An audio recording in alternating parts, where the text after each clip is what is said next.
Vendredi 28 mars 2025, dans l'espace de la réflexion lumière du Fiat Huida, un rendez-vous de santé et de bien-être s'est déroulé sous le guide du coach Odette Dossa, gestionnaire financière.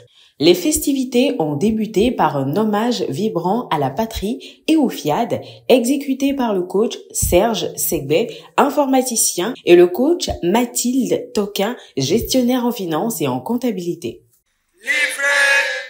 Au prix du sang des combats. Je m'engage À penser seulement ce qu'il y a de meilleur. À penser seulement ce qu'il y a de meilleur. Le coach Joachim Assoba, cadre de santé, a ensuite pris la parole avec une humilité touchante, saluant chaleureusement l'assistance, donnant par la même occasion le ton de la soirée. Dieu a inspiré et a choisi les orateurs qui vont passer tour à tour pour nous édifier, pour élever Dieu à nous et pour que le célibataire soit à jamais loin de nous.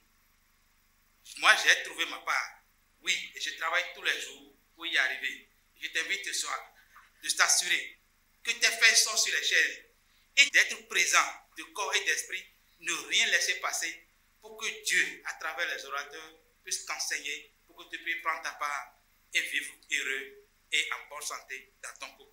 La première intervention de la soirée a été offerte par le coach Bénédicte Agbenou, contrôleur du développement rural, sur le thème « La discipline de la réussite ».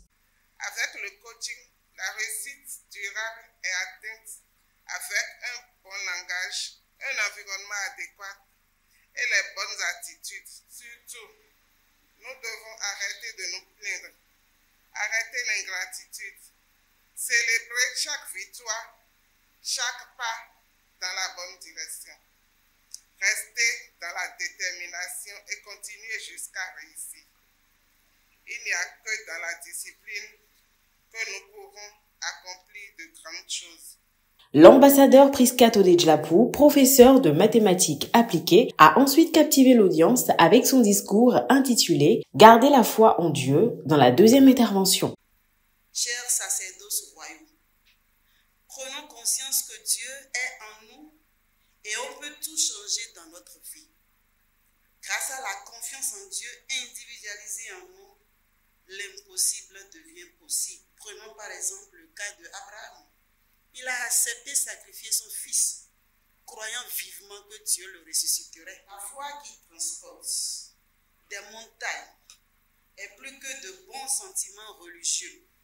Rappelons-nous que Dieu répond à nos prières quand nous nous plaisons dans ses voies. Sous le thème « Finir avec le célibat », le coach Audrey Fadès, infirmière diplômée d'État, a dévoilé les secrets cachés derrière cette thématique, encourageant les participants à méditer sur leur propre métamorphose personnelle. Quoi faire pour finir avec le célibat? Premièrement, nous devons changer notre langage. Les personnes me font la cour. Ça, le dire, c'est programmer chaque fois ton célibat permanemment. La deuxième chose, c'est ton environnement. Si tu fréquentes des célibataires chroniques, des gens qui ne peuvent pas te faire la cour, ou des gens qui tu ne peux pas faire des avances, tu vas demeurer dans le célibat. La troisième chose, c'est ton attitude. Dis merci pour cette merveilleuse femme qui te fait sentir garçon. Chaque jour, nous devons cesser de nous lamenter et dire les choses que nous voulons sur notre vie, de sorte que les conscients le vivent et attirent vers nous ce bonheur. C'est ainsi que ça marche, les amis. Pour éveiller l'esprit de générosité, le coach Olivier Sodonon, moniteur d'auto-école, a pris la parole. Amis de la Gaille, c'est le moment fatidique de notre clinique de la santé et du bien-être. Saisissons cette opportunité pour mettre notre semence dans ces enveloppes pour transformer notre vice de célibat, nos situations de manque en situations de vie heureuse et prospère à tout point de vue. Ensuite, les participants ont été guidés dans l'atelier de programmation animé par le coach Marcel Quimpé, enseignant. Je renonce à ma nature humaine et à ses conditions charnelles. Je renonce à ma nature humaine et à ses conditions charnelles. Une fois encore, je suis content d'avoir participé au clinique de la santé et du bien-être. Ce soir, j'ai encore beaucoup appris sur comment finir avec le célibat.